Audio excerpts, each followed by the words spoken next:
نؤمن به ونتوكل عليه ونعوذ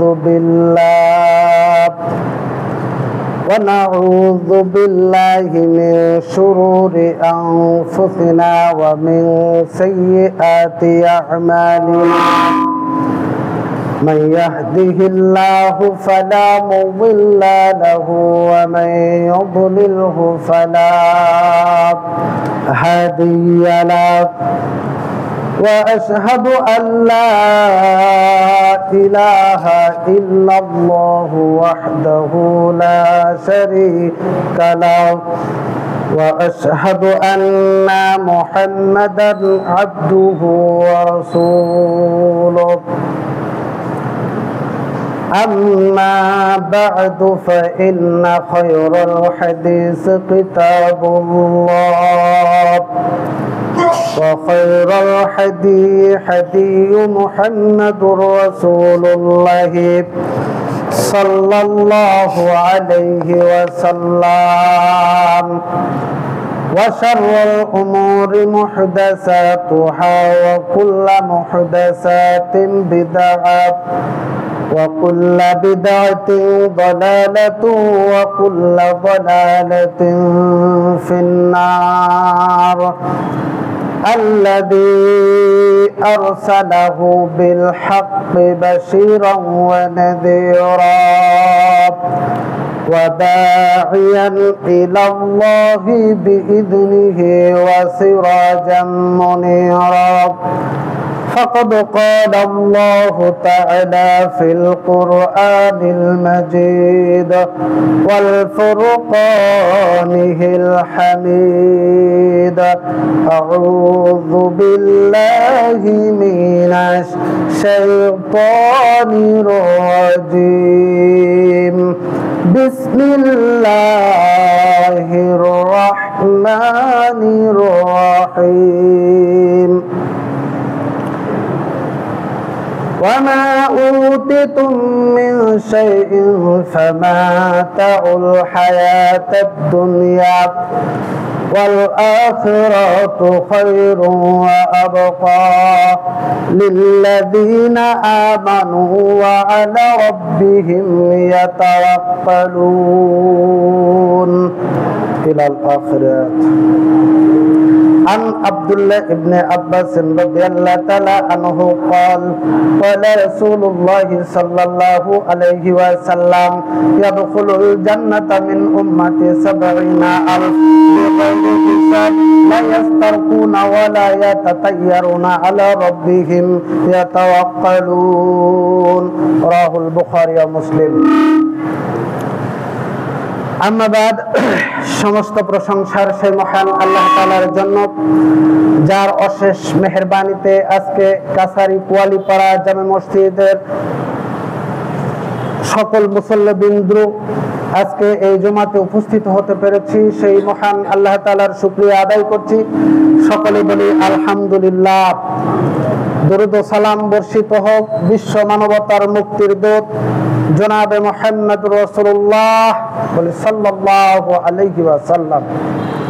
সম্মানিত উপস্থিতি, পবিত্র কুরআনুল কারীম থেকে সূরা শূরা একটি আয়াতে কারিমা তিলাওয়াত করেছি, 30 নম্বর আয়াত, এবং বুখারী মুসলিম থেকে রাসূল সাল্লাল্লাহু আলাইহি ওয়াসাল্লামের মুখ নিঃসৃত বাণী হাদিস পাঠ করেছি। ইনশাআল্লাহ সংক্ষিপ্ত আকারে আলোচনা করব।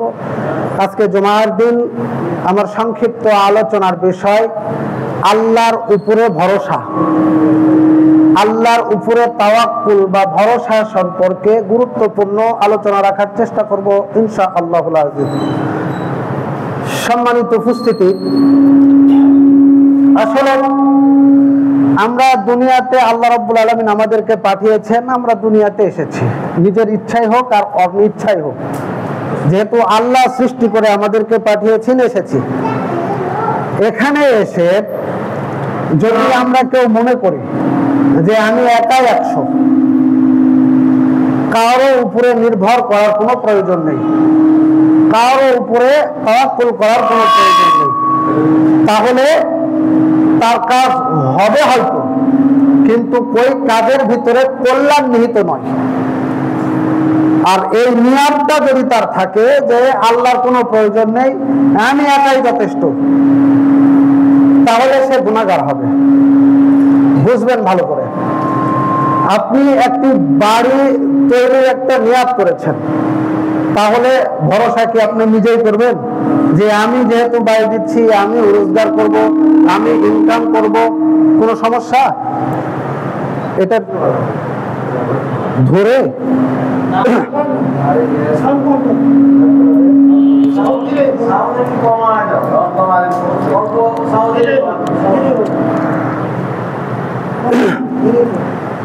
যে আমি একটি বাড়ি তৈরি করার জন্য নিয়াত করেছি, যেহেতু আমি রোজগার করব, আমি ইনকাম করব, তাই আমি আর কার উপরে ভরসা করব? এটা উচিত হবে কি? উচিত হবে না। আপনি কোনো ব্যবসার জন্য ইনভেস্ট করতেছেন, ব্যবসা করার জন্য নিয়াত করতেছেন, সিদ্ধান্ত নিচ্ছেন, তাহলে আপনাকে ভরসা করতে হবে কার উপরে? আল্লাহ সুবহানাহু ওয়া তাআলার উপরে।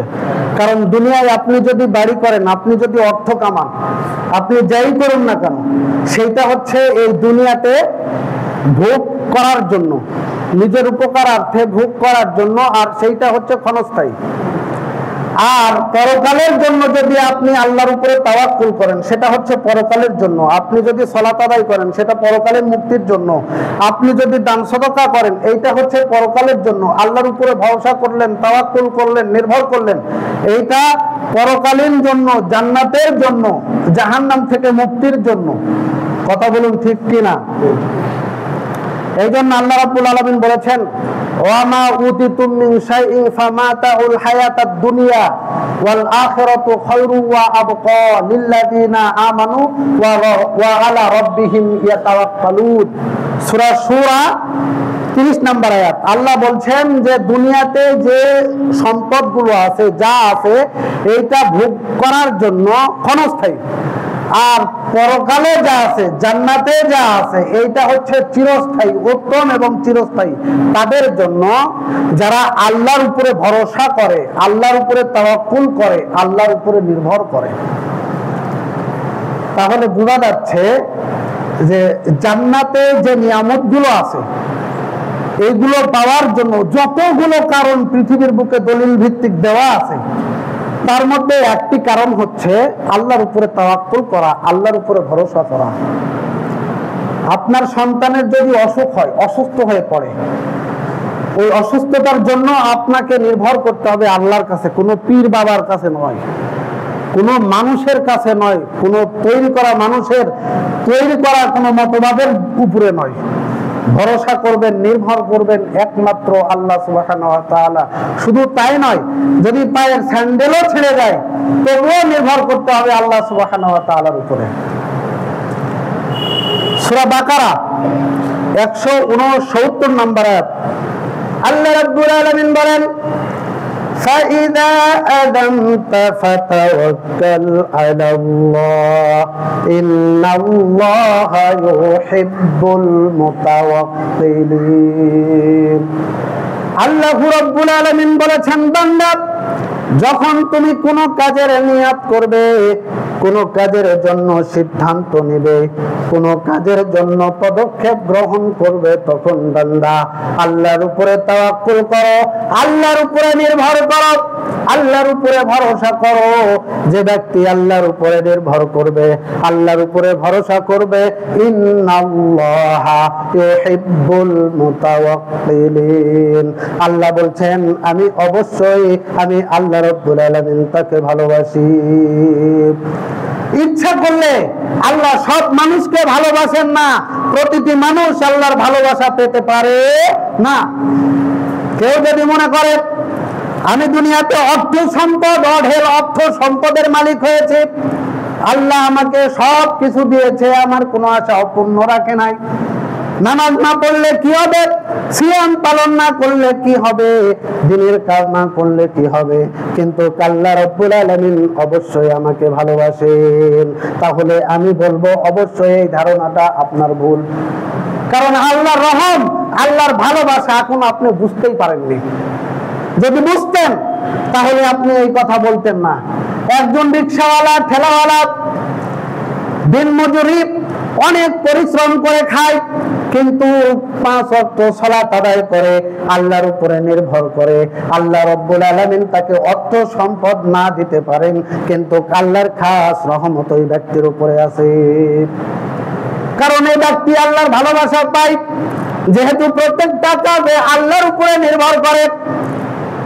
সূরা আহজাব 3 নম্বর আয়াত আল্লাহ রাব্বুল আলামিন বলেছেন, ওয়া তাওয়াক্কাল আলাল্লাহ ওয়া কাফা বিল্লাহি ওয়াকিলা। আল্লাহ রাব্বুল আলামিন বলেছেন, বান্দা যে ব্যক্তি আমার উপরে নির্ভর করে, আমার উপরে নির্ভর করে, আমার উপরে ভরসা করে, কোন কাজের সিদ্ধান্তর পূর্বে আমার উপরে তাওয়াক্কুল করে, আমি তার বিপদে আপদে দুঃখে কষ্টে আমি আল্লাহ রাব্বুল আলামিন তার জন্য যথেষ্ট হয়ে যায়। বলি সুবহানাল্লাহ। তার জন্য যথেষ্ট কে?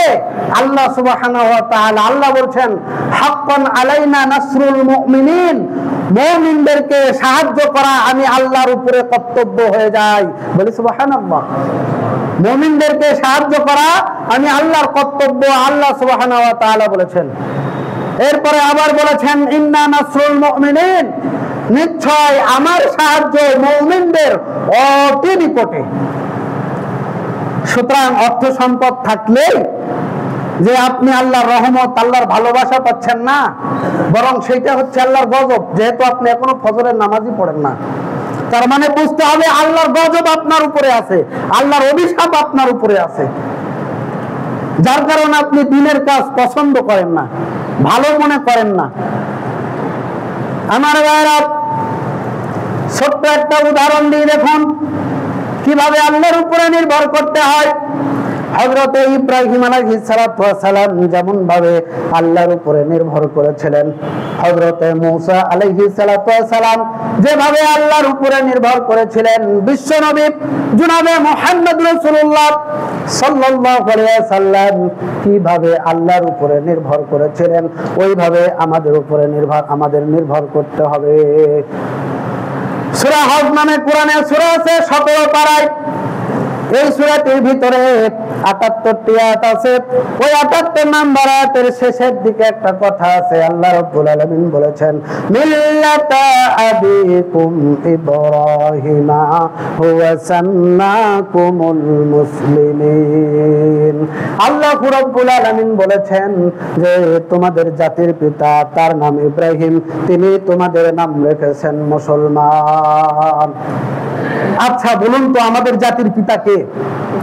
ইব্রাহিম আলাইহিস সালাম নাকি অন্য কেউ? এই কথা কি রদবদল করা যাবে, পরিবর্তন করা যাবে? সূরা ইউনূস 64 নম্বর আয়াত আল্লাহ রাব্বুল আলামিন বলেছেন, লা তাবদিলা লিকালিমাতিল্লাহ। আল্লাহ রাব্বুল আলামিন বলেছেন, আমার কোরআনের কথা রদবদল করবে, পরিবর্তন করবে এমন সাধ্য বা ক্ষমতা জমিনের ভিতরে কারণে আমার কোরআনের কথা রদবদল করা সম্ভব নয়। সুন্নাতাল্লাহিল্লাতী ক্বাদ খালাত মিন ক্বাবলু ওয়া লা তাজিদা লিসুন্নাতাল্লাহি তাবদীলা। আল্লাহ রাব্বুল আলামিন বলেছেন, আমার কোরআন বহু পুরাতন কাল থেকে একই নিয়মে চলে আসতেছে। একই নিয়মে চলে আসে আমার কোরআনের একটি নীতিমেলা, একটি অক্ষরের তুমি পরিবর্তন পাইবা না, কোনো পরিবর্তন নেই। সুতরাং আল্লাহর উপরে নির্ভর করা, এটা আপনি পরিবর্তন করবেন কি করে? আপনি যদি মনে করেন যে এটা আমার সন্দেহ হয়, অর্থ কামাবো আমি আর আল্লাহর উপরে নির্ভর করতে হবে, এটা কেমন কথা? যদি এইটা সন্দেহ মনে হয়, আল্লাহ রাব্বুল আলামিন এখন থেকে ১৫০০ বছর আগে চ্যালেঞ্জ ছুড়ে দিয়েছেন ওই সব ব্যক্তিদের উপরে যারা এই কোরআনকে সন্দেহ করেছে, যারা ভবিষ্যতে কোরআনকে সন্দেহ মনে করবে। সূরা বাকারা ২৩ নম্বর আয়াত আল্লাহ রাব্বুল আলামিন বলেছেন, ওয়া ইন কুনতুম ফি রাইবিম মিম্মা নাযালনা আলা আবদিনা ফাআতু বিসূরাতিন মিন মিসলিহি। আল্লাহ রাব্বুল আলামিন বলেছেন, আমার কোরআনের প্রতি যদি তোমাদের সন্দেহ হয়, আমার কোন বিধানের প্রতি যদি তোমাদের সন্দেহ হয়, তাহলে এত বড় কোরআনের তোমাদের প্রয়োজন নেই। কোরআনের ভিতর থেকে যেমন ছোট সূরা আছে, অনুরূপ একটি ছোট্ট সূরা তোমরা আনয়ন করে দেখাও। পারবে? ছোট্ট একটি সূরা কি আনয়ন করা সম্ভব? যদি সম্ভব না হয় তাহলে কোরআনের একটি বিধানকে আমরা মনে করি না এটা হতেই পারে না, আল্লাহ এমন বলতেই পারে না। আপনি তো জানেন না বলেছেন কিনা, আপনি তো কোরআনের সম্পূর্ণ কিছু বলতে পারবেন না, তাহলে এই সন্দেহটা আপনি করলেন কেন? আবার অনেকে বলে শুধু কোরআন মানবো, হাদিস মানবো না। হাদিস কোথা থেকে এসেছে?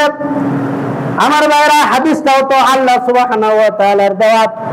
তাই তো নবী মুহাম্মদ রাসূলুল্লাহ সাল্লাল্লাহু আলাইহি ওয়াসাল্লাম বিদায় হজের ভাষণে তিনি বলেছিলেন, তারাকতু ফিকুম আমরাইন লা তাদিল্লু মা তামাসসাকতুম বিহিমা কিতাবাল্লাহি ওয়া সুন্নাতুর রাসূল। আল্লাহর নবী বলেছেন যে আমি তোমাদের নিকটে দুটি কিতাব রেখে যাচ্ছি, একটা হচ্ছে আল্লাহর, আরেকটি হচ্ছে তার রাসূলের সুন্নাহ। এই দুইটি কিতাব যতদিন পর্যন্ত তোমরা আঁকড়ে ধরে থাকবে ততদিন তোমরা পথভ্রষ্ট হবে না। তাহলে আমরা কি করে বলি শুধু কোরআন মানবো আর হাদিস মানবো না? তার মানে কি কোরআন এর উপরেই তার বিশ্বাস নাই।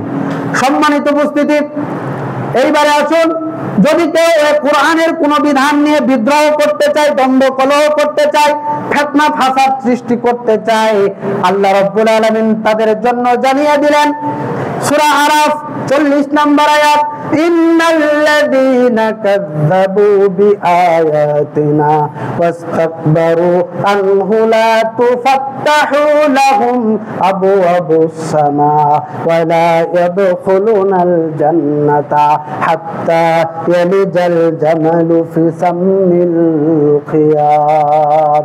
আল্লাহ রাব্বুল আলামিন বলেছেন, নিশ্চয় যারা আর আমার আয়াতকে মিথ্যা প্রতিপন্ন করে বিদ্রোহের নীতি অবলম্বন করে তাদের জন্য জান্নাতে ততটাই অসম্ভব, তাদের জন্য আকাশের দরজা খোলা হবে না, তাদের জন্য জান্নাতে প্রবেশ ততটাই অসম্ভব যতটা অসম্ভব সূচের ছিদ্র পথে উটের গমন। একটা সূচ চেনেন না মা বোনেরা, কাঁটা সেলাই করে, এই সূচের পিছনে কতটুকু যে সাইড দিয়ে সুতো ঢুকানো হয়, এই ছিদ্রটা কতটুকু? এই ছিদ্র দিয়ে কি একটা উট ঢোকা সম্ভব? সম্ভব নয়। তাই আল্লাহ বলছেন, যারা আমার কোরআনের বিধান নিয়ে মিথ্যা মনে করবে, তারপরে বিদ্রোহের নীতি অবলম্বন করবে, দ্বন্দ্ব ফাসাদ করবে, তাদের জন্য আকাশের দরজা খোলা হবে না, তাদের জন্য জান্নাতে প্রবেশ ততটাই অসম্ভব যতটা অসম্ভব সূচের ছিদ্র পথে উটের গমন। আমার ভাইরা অনেক দূর চলে এসেছে, একটি উদাহরণ দিতে গিয়ে আল্লাহ রাব্বুল আলামিন বলেছেন, মিল্লাতা আবিকুম ইব্রাহিমা হুয়া সাম্মাকুমুল মুসলিমিন। তোমাদের জাতির পিতা তার নাম ইব্রাহিম, তিনি তোমাদের নাম রেখেছেন মুসলমান।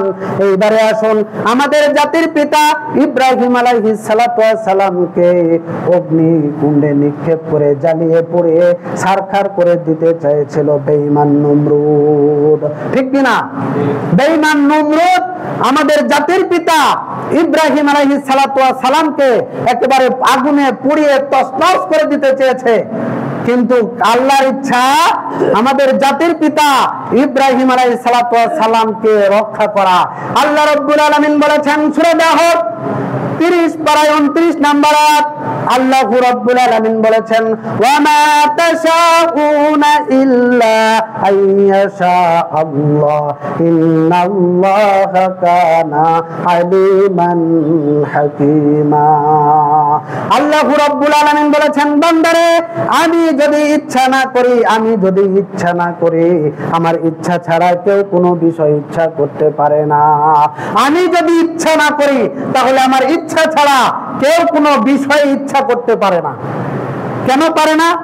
ইন্নাল্লাহা কানা ইন্নাল্লাহা, নিশ্চয় আল্লাহ, আলিমুন হাকিম, নিশ্চয় আল্লাহ মহাজ্ঞানী বিজ্ঞ, নিশ্চয় আল্লাহ পারনেওয়ালা করনেওয়ালা। তাই আল্লাহর ইচ্ছা ছাড়া কেউ কোনো বিষয়ে ইচ্ছা করতে পারে না। এখন বলুন, আমরা বাড়ি দেওয়ার জন্য নিয়াত করেছি, কিন্তু কই বাড়ি দেওয়ার জন্য আল্লাহর উপরে নির্ভর করি নাই। বলুন তো, আল্লাহর উপরে যদি নির্ভর না করি, বাড়ি যদি না হয়, আমি সফরে যাব নিয়াত করেছি কিন্তু আল্লাহর উপরে নির্ভর করছি না, কারণ আমি তো পায়ে হেঁটে যাব, কিসের আল্লাহর উপরে নির্ভর করব? আল্লাহ যদি যেতে না দেয়, রাস্তায় দুর্ঘটনা হলো, মাঠে আপনি ফসল ফলাবেন নিয়াত করেছেন, এইবারে জমিতে এই বীজটা আমি বপন করব, কিন্তু আপনি আল্লাহর উপরে নির্ভর করলেন না। আল্লাহ যদি সেই ফসলটা আপনার ঘরে উঠাতে না দেয়, কি করতে পারবেন? কিছু করা সম্ভব? কোনো কিছু করা সম্ভব নয়। এই জন্য আল্লাহ বলছেন যে বান্দা, আমি আল্লাহর ইচ্ছা ছাড়া কেউ কোনো বিষয় ইচ্ছা করতে পারে না। কেন পারে না? নিশ্চয় আল্লাহ ক্ষমতাশীল, নিশ্চয় আল্লাহ পারনেওয়ালা, করনেওয়ালা। তাই আমাদেরকে অবশ্যই আল্লাহর উপরে নির্ভর করতে হবে। আল্লাহ আমাদের উপরে নির্ভর করে না, বরং আমাদেরই আল্লাহর উপরে নির্ভর করতে হয়। সম্মানিত উপস্থিতি, সুতরাং জাতির পিতা ইব্রাহিম আলাইহিস সালাতু ওয়াস সালামকে বিশ্ব বেঈমান নমরুদ আগুনে পুড়িয়ে ছারখার করতে চেয়েছিল, কিন্তু আল্লাহ সুবহানাহু ওয়া তাআলা আমাদের জাতির পিতা ইব্রাহিম আলাইহিস সালাতু ওয়াস সালামকে রক্ষা করবেন, এইটা হচ্ছে তার ইচ্ছা। কিন্তু ইব্রাহিম ইচ্ছা করলে তিনি তার বন্ধুদেরকে বলতে পারতেন, সঙ্গী সাথীদেরকে বলতে পারতেন, সঙ্গী সাথীরা আমাকে তোমরা আগুনে নিক্ষেপ করতে দিও না। ফেরেশতাদেরকে বলতে পারতেন, ফেরেশতারা আমাকে আগুনে নিক্ষেপ করতে দিও না। নমরুদের কাছে সারেন্ডার করতে পারতেন, নমরুদ আমাকে তুমি আগুনে নিক্ষেপ করো না, তোমাকে কিছু বলবো না, করবো না। আমার ভাইয়েরা, হযরত ইব্রাহিম আলাইহিস সালাতু ওয়াস সালাম দুনিয়ার কারো উপরে নির্ভর করে নাই, তিনি নির্ভর করেছেন আল্লাহ সুবহানাহু ওয়া তাআলার উপরে। যখন তাকে আগুনে নিক্ষেপ করলো, তখন তিনি আল্লাহর উপরে নির্ভর করেছেন। হাসবুনাল্লাহু নি'মাল ওয়াকিল। তিনি আল্লাহর উপরে নির্ভর করেছেন। তিনি বলছেন যে আমি আল্লাহর উপরে নির্ভর করছি, আর তিনি আমার উত্তম কর্মবিধায়ক, তিনি আমার উত্তম অভিভাবক। আগুনে পড়ে যাচ্ছে, আগুনে চলে যাচ্ছে, তবুও তিনি নির্ভর করেছেন কার উপরে? আল্লাহ সুবহানাহু ওয়া তাআলার উপরে। কোন মানুষের কাছে নয়, কোন ফেরেশতার নিকটে আশ্রয় চান নাই, এবং বাতিলের নিকটে মাথা নত করেন নাই। আর আমাদের একটু টাকা পয়সা দিতে চাইলে আমরা বাতিলের নিকটে মাথা নত করে ফেলি। এইটা হচ্ছে আমাদের চরিত্র। এখন বলুন তো, আমরা সুখে থাকবো কি করে? সুখে থাকতে চাইলে আল্লাহর উপরে নির্ভর করতে হবে। কোন বাতিলের দিকে মাথা নত করার, বাতিলের কাছে মাথা নত করা যাবে না। আমার ভাইরা, ইব্রাহিম আলাইহিস সালাতু ওয়াস সালাম যখন আল্লাহর উপরে নির্ভর করে বললেন হাসবুনাল্লাহু নি'মাল ওয়াকিল, আল্লাহু রাব্বুল আলামিন আগুনকে অর্ডার করে দিলেন। সূরা আম্বিয়া 69 নম্বর আয়াত। আল্লাহ রাব্বুল আলামিন আগুনকে বললেন, কুলনা ইয়া নারু কুনি বারদাও ওয়া সালামান আলা ইব্রাহিম। হে আগুন, আমার ইব্রাহিমের প্রতি শীতল হয়ে যাও, ঠান্ডা হয়ে যাও এবং নিরাপদ হয়ে যাও। ইব্রাহিমের প্রতি শীতল হয়ে যাও, ঠান্ডা হয়ে যাও। বেশি ঠান্ডা হলে কষ্ট পাবে, যার কারণে আরেকটি শব্দ বলেছেন নিরাপদ হয়ে যাও। আমার ভাইরা, ইব্রাহিম আলাইহিস সালাতু ওয়াস সালামের হাত পা চোখ কান নাক কান পেট পিঠ পোড়া তো দূরের কথা, আমার জাতির পিতা ইব্রাহিম আলাইহিস সালাতু ওয়াস সালামের একটি পশমও পড়ে নাই। আল্লাহ রাব্বুল আলামিন ইচ্ছা করলে যখন আগুন জ্বলছে, ইব্রাহিম আলাইহিস সালাতু ওয়াস সালামকে আগুনে নিক্ষেপ করেছেন, ওই সময় আল্লাহ ইচ্ছা করলে বৃষ্টির পানি দিয়ে আগুনটা নিভে দিতে পারতেন কিনা? ইচ্ছা করলে ফেরেশতা দিয়ে আগুনটা ছিন্ন ভিন্ন করে দিতে পারতেন, কিন্তু তা করেন নাই। তামাম পৃথিবীকে তাক লাগিয়ে দিয়েছেন, অবাক লাগিয়ে দিয়ে আল্লাহ রাব্বুল আলামিন বলেছেন, কুলনা ইয়া নারু কুনি বারদাও ওয়া সালামান আলা ইব্রাহিম। আল্লাহ বলছেন, হে আগুন, আমার ইব্রাহিমের প্রতি শীতল হয়ে যাও, ঠান্ডা হয়ে যাও এবং নিরাপদ হয়ে যাও। দেখা গিয়েছে আমাদের জাতির পিতা ইব্রাহিম আলাইহিস সালামের হাত পা চোখ কান পেট পিঠ পোড়া তো দূরের কথা, আমার পিতা ইব্রাহিম আলাইহিস সালামের একটি পশম পড়ে নাই। আল্লাহ রাব্বুল আলামিন বলেছেন সূরা আল ইমরান 160 নম্বর আয়াত, ওয়া ইয়ানসুরকুমুল্লাহু ফালা গালিবা লাকুম ওয়া ইয়াখযুলকুম ফামান যাল্লাযী ওয়া ইয়ানসুরকুম মিন বা'দ ওয়া আলাল্লাহি ফালইয়াতাওয়াক্কালিল মুমিনুন।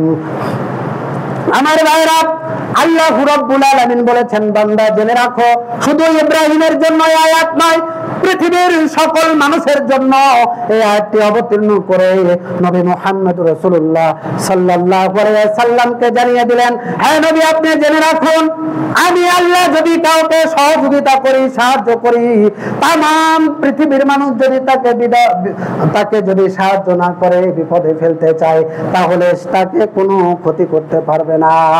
আর আমি আল্লাহ যদি কাউকে সাহায্য বা সহযোগিতা না করি, তাম পৃথিবীর মানুষ একত্রিত হয়ে যদি তাকে সাহায্য বা সহযোগিতা করে বিজয় করতে চায়, তাহলে সে পারবে না। প্রত্যেকটা মুমিনের উচিত হবে রে একমাত্র আমি আল্লাহর উপরে নির্ভর করা। আমরা যদি কাউকে বিপদে ফেলানোর চেষ্টা করি আর আল্লাহ যদি তাকে বাঁচানোর ইচ্ছা করেন, তাহলে তাকে বিপদে ফেলা যাবে ভাই।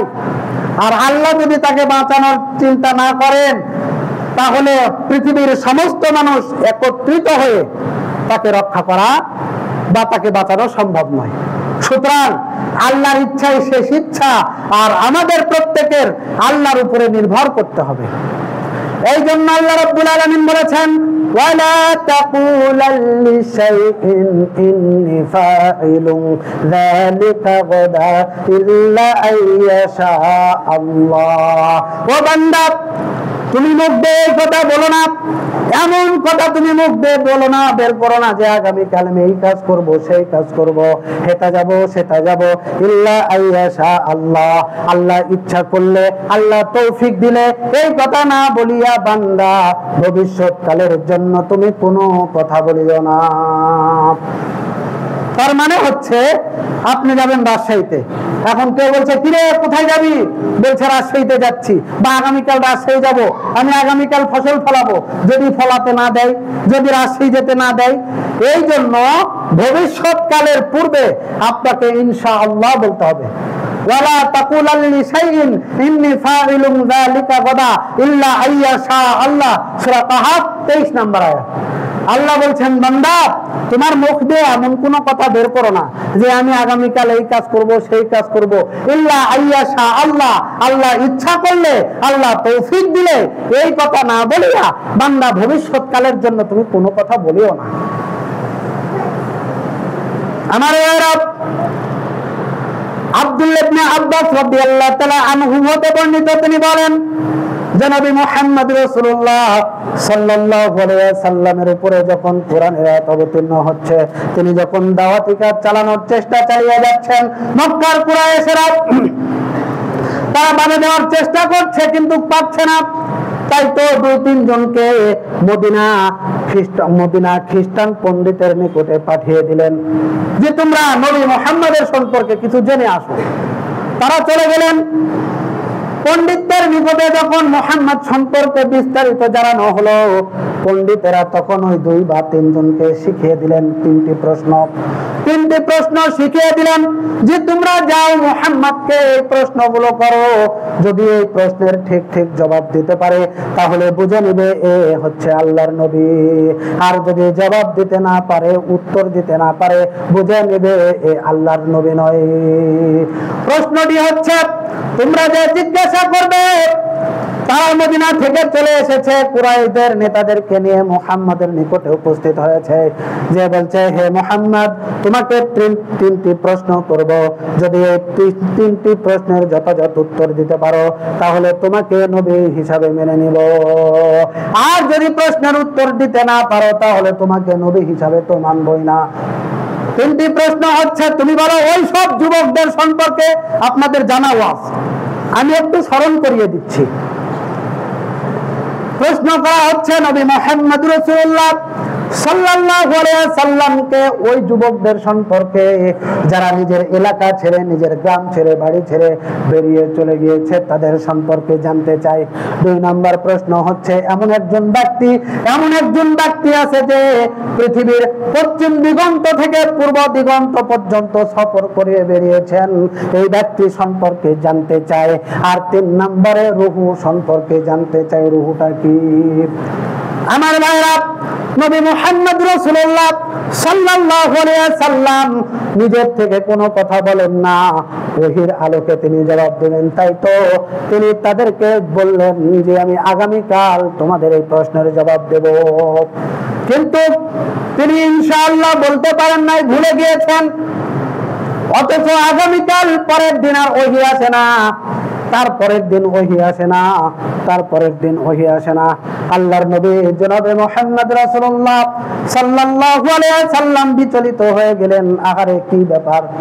এদিকে কুরাইশের যারা কাফের বেঈমান, যারা বেঈমান, তারা নবী মুহাম্মদ রাসূলুল্লাহ সাল্লাল্লাহু আলাইহি ওয়াসাল্লামকে নিয়ে তারা ঠাট্টা মস্করি করছে। আহারে মুহাম্মাদের উপর থেকে তারা আল্লাহর রহম উঠিয়ে নিয়েছে, তাকে ত্যাগ করেছে, তাকে ছেড়ে চলে গিয়েছে।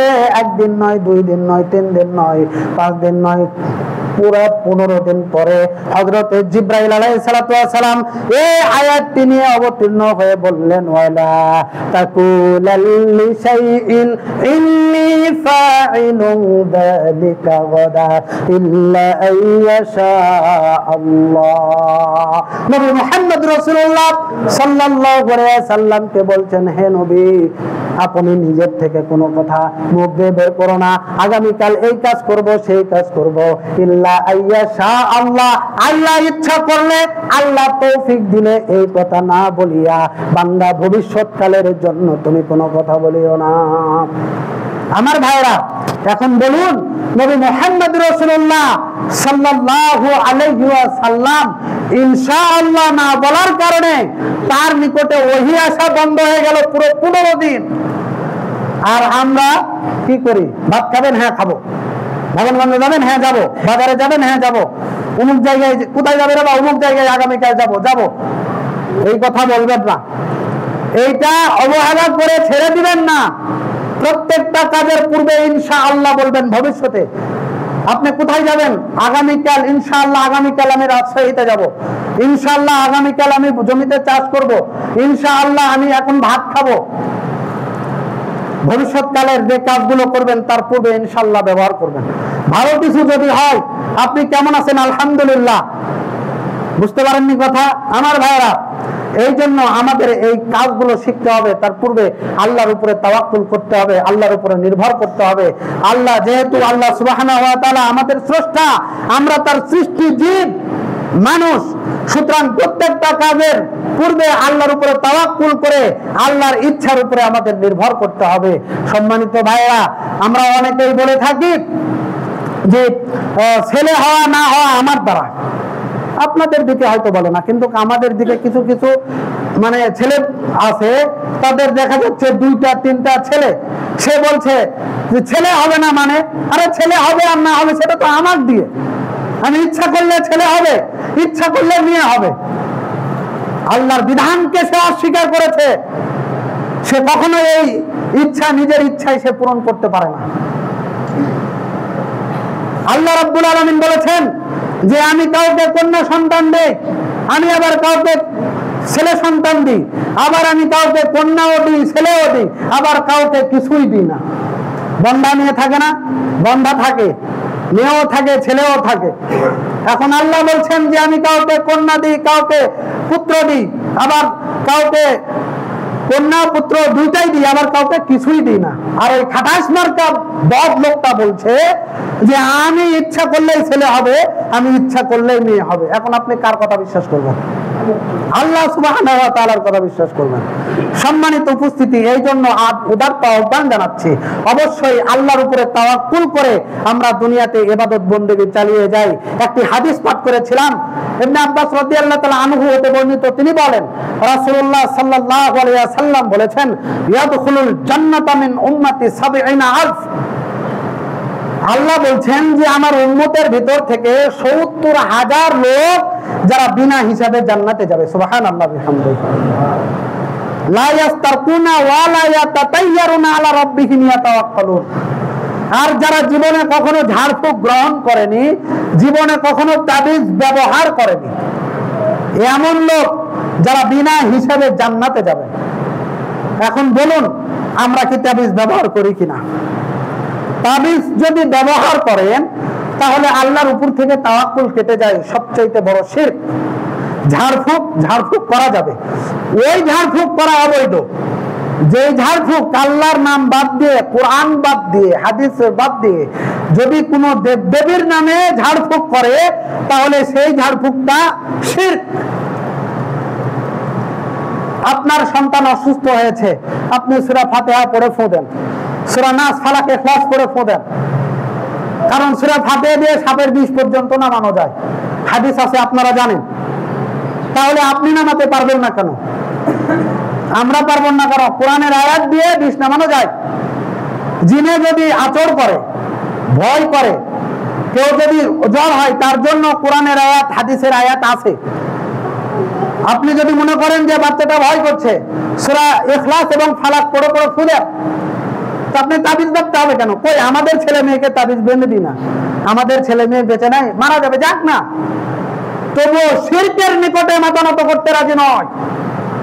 সুতরাং এই দেহ আপনার ভিতরে রাখবেন, এই বিশ্বাস আপনার ভিতরে রাখবেন যে নিজের সন্তান যদি দুনিয়া থেকে বিদায় নেয়, চলে যাক, আমি যদি মারা যাই চলে যাই, তবুও কোনো পীরের নিকটে মাথা নত করব না, কোনো তাবিজের নিকটে মাথা নত করতে রাজি নয়। এই বিশ্বাস যদি করতে পারেন, আল্লাহর সাহায্য, আল্লাহর রহম আপনার নিকটে সদা সর্বদা থাকবে। সম্মানিত উপস্থিতি, বিশ্ব নবী জনাবে মুহাম্মদ রাসূলুল্লাহ সাল্লাল্লাহু আলাইহি ওয়াসাল্লামের সাহাবা বর্ণনা করেছেন, মাইমুনা রাদিয়াল্লাহু তাআলা, মাইমুন আউদিয়া রাদিয়াল্লাহু থেকে বর্ণিত, তিনি বলেন রাসূলুল্লাহ সাল্লাল্লাহু আলাইহি ওয়াসাল্লাম বলেছেন, 5টি জিনিসের পূর্বে 5টি জিনিসকে মূল্যায়ন করুন। 5টি জিনিসের পূর্বে 5টি জিনিসকে মূল্যায়ন করুন। খামসান ক্বাবলা খামসিন, শাবাবাকা ক্বাবলা হারামিকা, ওয়া সিহাতিকা ক্বাবলা সাকামিকা, ওয়া গিনাকা ক্বাবলা ফাগরিকা, ওয়া ফারাগাকা ক্বাবলা শুগলিকা, ওয়া হাইওয়াতিকা ক্বাবলা মাওয়াতিক। তোমার যৌবনের পূর্বে, তোমার বার্ধক্যের পূর্বে যৌবনকে মূল্যায়ন করো। এখন অনেক মানুষ আছে যে যৌবনকাল যখন থাকে, যুবক যখন থাকে, তখন আল্লাহর ইবাদতে সে আসে না, ইচ্ছা পোষণ করে না। যখন বার্ধক্যে উপনীত হয়ে যায়, প্রৌঢ়ত্ব পার করে বার্ধক্যে উপনীত হয়ে যায়, তখন চিন্তা করছে, আহারে এখন তো আমার হাঁটু সোজা হয় না, বসতে গেলে আহা, উঠতে গেলে মা, আর বসতে গেলে বাবা, এই অবস্থা যখন হয় তখনও চিন্তা করে এখন তো আল্লাহ ছাড়ার উপায় নাই, তখন আছে মসজিদে। অথচ আল্লাহর নবী বলেছেন যে তোমার এই বার্ধক্যের পূর্বে যৌবনটাকে মূল্যায়ন করো। যৌবন যখন চলে যাবে তখন আহাউ যতই করো কার কাজে আসবে না, যেই কাজে এসেছিল যৌবনের ইবাদত। সম্মানিত উপস্থিতি, যারা যুবক ভাইরা রয়েছেন, আমি উদাত্ত আহ্বান জানাবো, অবশ্যই যৌবনটাকে মূল্যায়ন করবেন। আল্লাহ তাআলা আমাদের সঠিক দিনের জ্ঞান দান করুক, সকলে বলি আল্লাহুম্মা আমিন। আল্লাহ তাআলা আমাদের সকলকে 5 ওয়াক্ত সালাত আদায় করার তৌফিক দান করুক, সকলে বলি আল্লাহুম্মা আমিন। আল্লাহ সুবহানাহু ওয়া তাআলা আমাদের ঈমান পাকাপোক্ত মজবুত করে দিক, সকলে বলি আল্লাহুম্মা আমিন। এই দোয়া দেওয়া রেখে সংক্ষিপ্ত বক্তব্য শেষ করছি। সুবহানাকাল্লাহুম্মা বিহামদিকা আশহাদু আল্লা ইলাহা ইল্লা আনতা